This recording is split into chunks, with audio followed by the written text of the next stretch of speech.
Hi friends, good morning.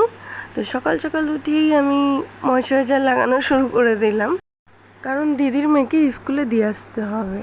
আর এই সেটাফিলের ময়শ্চারাইজারটা না খুবই ভালো। কে কে ইউজ করো আমি জানি না, যারা স্কিনে প্রবলেম তারা ইউজ করতে পারো। আর তারপর একটু সানস্ক্রিন লাগিয়ে নিলাম, যাতে রোদের তাপে মুখটা যেটুখানি কালো হয়নি সেটুখানি আর যেন না হয়। তো এরপরে একটু লিপস্টিক লাগিয়ে নিচ্ছি, কারণ যেমনই লাগুক লিপস্টিক লাগানোর পর মুখটা একটু গ্লেজ লাগে বা দেখতে ভালো লাগে। আর হালকা করে লাগিয়ে নিচ্ছি, ড্যাব ড্যাব করে, কারণ যাতে অত বেশি মনে না হয় যে সকালবেলায় বেশি লিপস্টিক দিয়েছে এইটা ওইটা বা কিছু।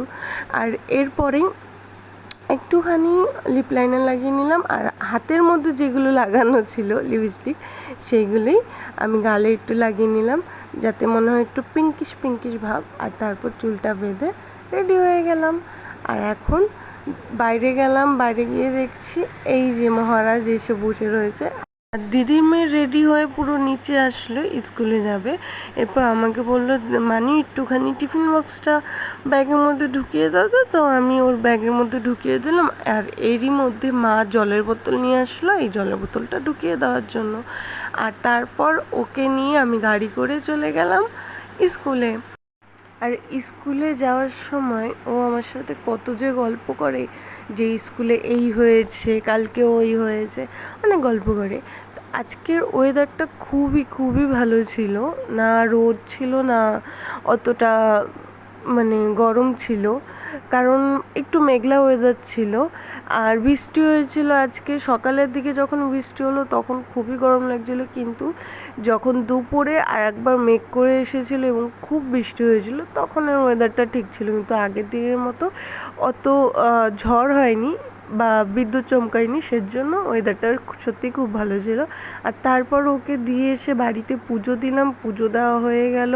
পুজো দেওয়ার পর আবার আমি খেয়ে দিয়ে রেডি হয়ে গেলাম মনাকে স্কুল থেকে নিয়ে আসার জন্য।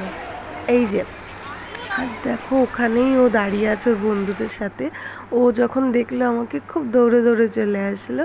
আর দুষ্টু মুখটা দেখো কীরকম করছে, বদমাস খুব। এই যে ওর বন্ধুর সাথে ও এখন স্লিপ চড়বে, দোলনা চড়বে। ও আমাকে বলছে, মানি একটু চড়াবে গো। ঠিক আছে চলো। তো যেদিন বেশি রোদ থাকে সেদিনকে আমি একদমই বারণ করি, যেদিন একটু মেঘলা ওয়েদার থাকে ঠিক আছে, সেদিন রোদের তাপটা অত বেশি থাকে না, তো চড়তেই পারে। আর এরপর আমি ওকে সিস চড়াচ্ছিলাম, কারণ ওর সাথে ওর বন্ধু চড়তে চাচ্ছিল না, ও একটু ভয় পাচ্ছিল। তারপর এই দোলনাটা একটু চড়ালাম। তারপর আমি বললাম, চলো বাবা বাড়ি চলো, বৃষ্টি হবে, দেখো কি মেঘ করে এসছে। তো তখন ও বললো, ঠিক আছে মানি চলো। তো তোমরা সবাই ভালো থেকো, আজকের জন্য টাটা।